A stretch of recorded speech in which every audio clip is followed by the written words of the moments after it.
Welcome to Salesology, conversations with sales leaders, the art of faster, easier, more profitable sales. When you're ready to transform your sales for today's transforming market, we've got you covered with your host, the queen of cold calling and founder of Salesology, award-winning author, speaker, sales trainer, and coach, Wendy Weiss. Hi, welcome to Salesology, conversations with sales leaders, the art of faster, easier, more profitable sales. And I'm your host, Wendy Weiss. I am the founder of Salesology and creator of the Salesology prospecting method. And I'm also known as the queen of cold calling. And today, my very special guest is Tom D. He is a sales manager with Ryden. And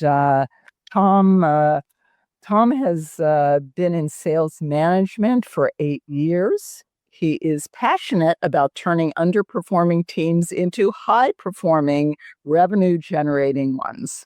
And Tom loves using tools like AI-driven sales insights to stay sharp and ahead of the game. And his approach to leadership is all about mentorship, making smart decisions, and keeping the focus on the customer, building relationships that last. I like that. Welcome, Tom D. Thank you, Wendy. Thank you for having me. I'm excited to be here with you. Okay. Well, I am excited that you are here as well. And I have to begin at the beginning where I always begin. Tell us, how did you get into sales? How did you get into sales management? Well, the journey always starts at the beginning, so I'm glad you asked me that. I got into sales just kind of by happenstance. Left, I went to the University of Dayton in Ohio. And when I got out of Dayton, I studied television production and radio, and I wasn't finding much work in that. But I just happened to be good at sales, and I was serving tables at the time to just kind of figure out what I wanted to do with my life. And I happened to be waiting on the president of a company called Proven that sells copier companies. And he liked my sales pitch, asked me to apply, and that's how I got into professional sales. So it went from a sales pitch of waiting on a table into copier sales. And I started to learn how to cold call and really hone my craft. I would say, Wendy, I wasn't the greatest copier salesman, but I was good at sales. And from that, I connected with someone in a Chamber of Commerce that connected me to Ryden, and I began my sales profession as in Ryden as a sales account representative. And after 2 years, I had some wonderful sales success. An opportunity came open in sales management, and I went for it. And, they took a chance on me, and I got to give a lot of credit to my boss for having foresight of somebody with no sales management experience, but could see that I had an act for leadership and sales acumen, and he gave me a shot. And I've been working with the company as the sales manager ever since. And now I'm here with you, almost 9 years later at this point. So, And the rest is history. the rest is history. So, while as good of a sales representative that I think I think my knack really was with sales management. I really had a gift for leadership and mentorship. And even as a sales rep, I liked working with my team members and trying to hit goals. And so when the opportunity came up, I was hopeful that I could get it. There were a lot of good candidates out there. I just have always been very grateful that my sales director gave me a shot at that time in my life and my career. Okay. So I have to ask you because as I was preparing for this interview, I found out that you are a musician and you have a band. And as a fellow artist, my first career was I danced in a ballet company. Um, what does music teach you about sales? This is why you're the best in the business, right? You search for the good info. Yes, I'm a singer in a band, and I think music helps you be creative. I think the best sales people do have a creative mind when it comes to it. And there's something about music that's about the process. Yes, that you get the record at the end and everyone gets to hear it. It's like hitting the sales goal, but you don't see how many takes it took in the studio to get that perfect pitch. You don't see the writing process. You just get to see the final product. But it's about enjoying the journey of the process. Yes, love in the final product, but it's that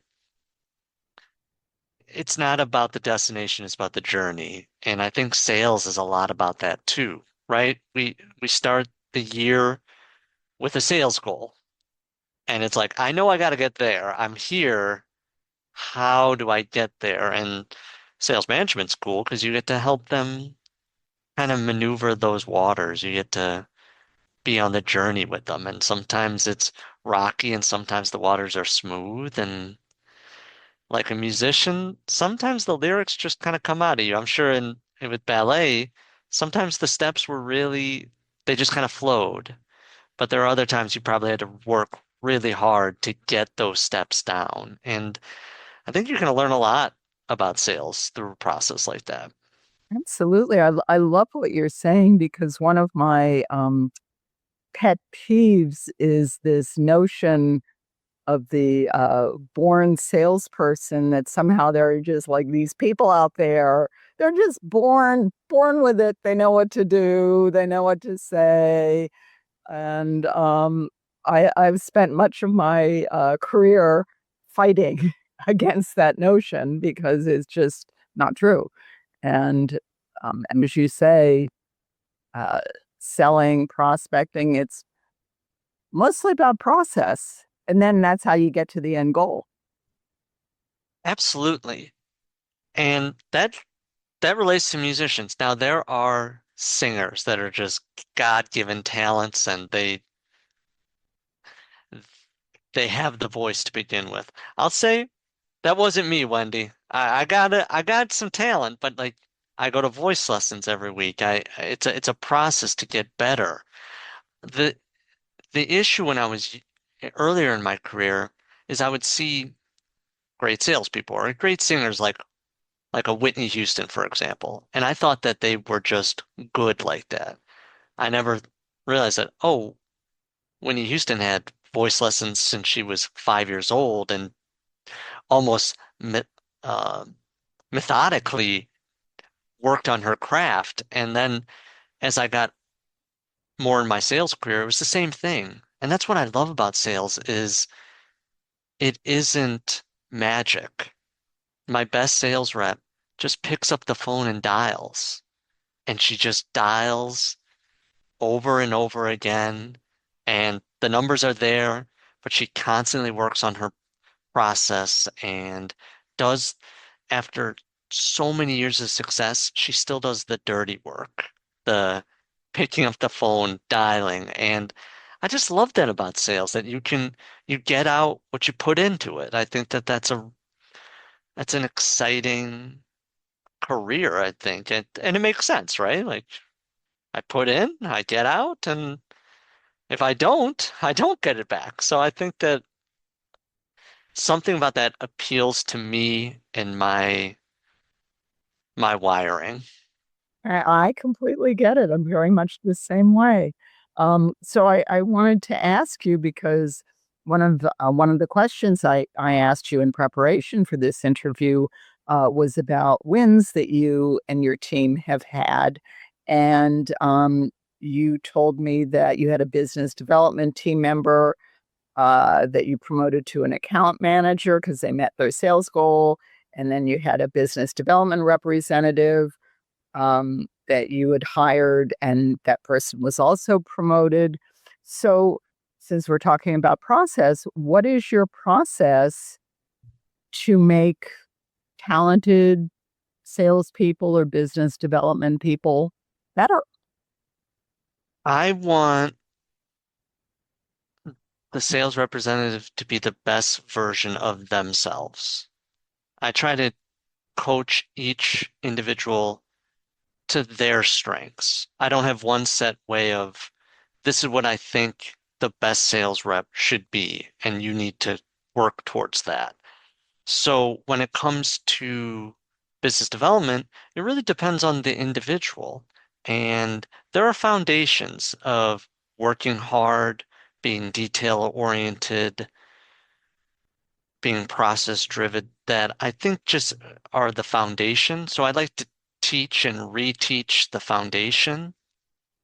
But some people are really gifted verbal communicators, and some people are really gifted written communicators, or the best are both. But some people struggle.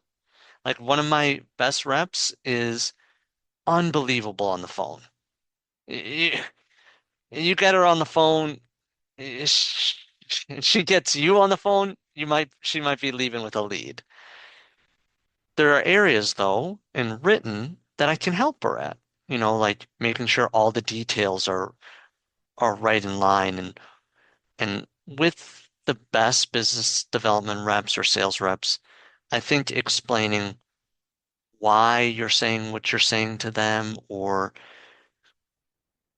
what is the benefit for them, keeping their best interests in mind, not just what's my best interest in mind, helps build trust so that it's, I love that you're great on the phone, but if we improve over here, you can be dynamic in both methods of communication. So long, long answer short, it really depends on the individual. After I get to know them, what are their strengths? What are some areas that they can improve on? Help help ins help bring out their strengths, but also raise the floor on their weaknesses. Sometimes going from a D written communicator to a C is a huge leap. Some people think in management, I got to take them from a D to an A. It's like, that's not necessarily true. Like, if you can get them from a D, if you get them to a B, oh man, you've made huge ground work and let their A's just blossom. So I think about different areas where they can improve and try to help make small incremental improvements that over time lead to big changes in their sales game and their process. Right. So, when we were kind of chatting before I hit record for this interview, you told me that you currently manage 3 business development people, and then you have 6 account reps. And so I'm kind of curious, what is the difference between managing a business development person and managing an account rep? I think they're similar but different. With business development, I like to keep it a li loose and fresh. They're they're out there doing the dirty work. They're making the calls. They're getting hung up on. Not saying account reps don't, but there's a level of looseness that I want to keep to their game. And sometimes with business development, the there has to be more direction because the sea is wide open. Like I can go any direction on the sea and like I want to be the captain and be like, no, let's go this way. With account reps, they kind of have a map to where they need to go, right? They have the accounts that they manage, they have the revenue there. So that's assisting them with pricing and making sure that they're staying on top of the map. So I think with business development, keep it fresh, help them create their guidance. And then with account reps, it's help them improve their process and make sure that they're staying on track of the map that's already created for them. All right. So I read a very interesting post of yours on LinkedIn, and you were talking about uh, sales call fear. And since we teach prospecting and business development, that's certainly something, I am familiar with in terms of working with my clients. But how do you work with somebody? There are some people that are really uncomfortable picking up the phone to talk to people they don't know. So, what's your best advice for managers out there that are maybe they're managing one of those people? I wish I had a magic wand and could tell them, Wendy, but really it's pick up the phone and dial. If you want to be a sales rep, you just got to work through that fear. And sometimes it's just understanding the psychology that the fear might always be there. It's scary to put yourself out there to pick up the phone, and you might get that feeling in your stomach that you just gotta, and when the phone's ringing, I know the sales rep, you can almost pray that it goes to voicemail so you can leave a voicemail and send an email. And then there's the fear of when they actually say hello. That's why it's reps. You just have to be able to go through the trials of when you pick up the phone and you stumble over your words and someone hangs up on you and it stinks. But then you just pick up the phone again and all of a sudden that voice in your head or that fear starts to diminish. And I had a rep one time, super talented, smart. She unfortunately just couldn't get over that anxiety. And I tried so many different ways of psychology of you're not bothering them. It's that story of I'm bothering somebody. So kind of flipping that soundtrack around. As sales managers, we can almost be like psychologists sometimes, where we're trying to reach their psyche. And I would just say, unfortunately, sales is not for everybody. And that's okay to find that out. I wished her the best. It just wasn't the right path for her at the time because she just unfortunately couldn't get over that fear. And as sales managers, I've realized in my career if I do everything I can and try every method, and if it doesn't work out, then at least I've tried everything with that individual, coaching, sitting with them. We call them ride-alongs, where we sit and listen to their calls and offer suggestions. But sales is not for everybody. And I know it's like we were talking about, it's not a God-given talent, but it's also not for everybody. Some people, I think my wife is fantastic on the phone. She's great on the phone. She listens to what I do and she goes, I could never do that and call people. And I was like, I think you'd be great at it. But I think there is something in us that you have to kind of have and hone and practice at. Once again, long answer for the podcast, but I think it comes with a lot of practice. Agreed. What part do you think process plays in helping salespeople get past any discomfort they may have? I think process brings a routine to a rather inconsistent job like business development. When you have a routine where I'm going to make these calls at this time and every time I call and leave a voicemail, I send an email, you get into a rhythm. And I think the best sales reps know how to get in a rhythm and stay focused in that rhythm. If there was anything I would suggest to other managers that is dealing with someone that's struggling to make phone calls, I would try to limit as many distractions as they possibly can to make the phone calls.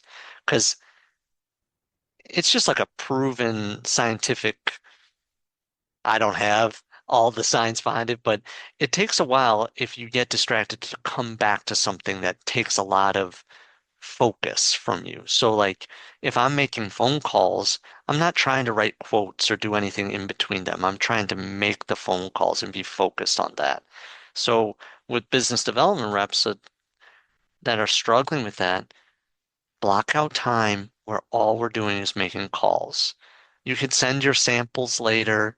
You can send even your emails later in the day. It doesn't need to be one right after the other. Like if you leave a voicemail, that person's not sitting there on the phone email going, I can't wait for the person that just left a voicemail to email me too. There can be some there I think routine really helps break through that. Well, I wish I was doing anything other than making calls right now. It's like, no, we need to just sit and make calls and practice. And once they see that they get results from it, and someone, what's so exciting as a manager is when that person that's struggling starts getting people to respond to them, and you start seeing the light go on in their eyes, like, oh, if I just make calls, like the people will respond to me. And if I treat them with respect and professionalism, I can make sales too. It's like, yes, like it doesn't, it's, it isn't some rocket science.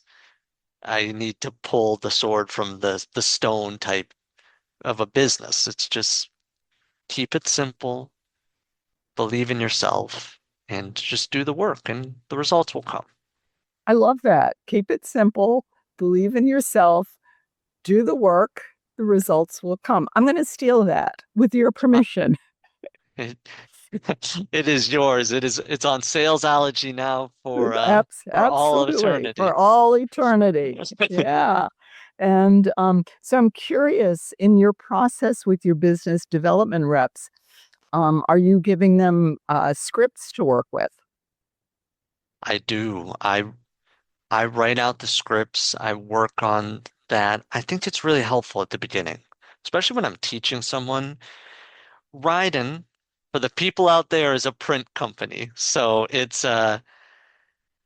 get a lot of sales reps that come in that are really talented, but they have to learn the world of print. So a script really helps them kind of get the dialogue and the lingo down because our customers speak the lingo. It's almost like you have to learn a new language. So I think a script really helps. And with anything, I suggest to not be so robotic, but I don't know. I did music, but I was a theater. It takes a while, you read the script. At first it's pretty choppy, but eventually you start to live the character. And have you ever heard of the phrase act as if, Wendy? Absolutely. I've spent my entire life acting as if I get it. Let's act as if we are the best ride and sales representative until you are the best ride and sales representative. Those phrases act as if I remember saying one thing to a sales rep, there's the phrase fake it till you make it. Yes. I was like, eventually you need to make it. You have to fake it, but you eventually have to make it. So like the hope is that these scripts help you along the line where eventually it's just a part of you and you don't need it anymore. And then who knows, maybe you're the next great sales manager that helps teach someone else to be the next sales account representative. Absolutely. And I think I'm circling back to a question that I asked you at the beginning of our interview about being a musician and being in the arts. And I think the mentality, the act as if, sometimes is easier for people in the arts because that's what we do. That's a great point. You know, I, I go back to my wonderful wife. She's a fantastic singer. But she's like, I can't get on stage like you can and sing in front of people. That's something I struggle with. It's like it took me a while, a lot of acting as if, that's what I think a singer should look like out there. And it's just like go out there, act as if. I think you have a great point though, that sometimes someone isn't a musician that you're dealing with that or isn't a creative mind, and you have to really connect with them. I I heard a long time meet them where they're at. So I might deal with or manage somebody that doesn't think the way I think or doesn't go to the movies on the weekend like I do. But that doesn't mean they can't be a great sales rep. I need to meet them where they're at, help them be the best version of themselves to be, not the person that Tom D wants them to be, but just how can they be the best for themselves?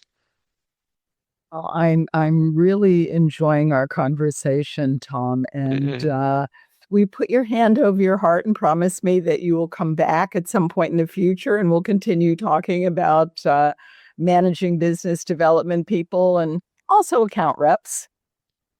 Absolutely, Wendy. It's been an absolute pleasure. Thank you for having me out. Whenever whenever you would like me back, I'm happy to join you and talk some Okay. sales. And if folks in our audience want to connect with you, what's the best way for them to do that? Absolutely. I would love to connect with any of your audience members. Please connect with me on LinkedIn. Send me a message and we'll go back and forth and have a little chit chat. Yes, that's how I met you on LinkedIn. Yes. Yeah. So, Tom's LinkedIn is in the show notes. So as soon as you finish listening to this podcast, connect with Tom, go to the show notes, click on the link. You'll be glad you did.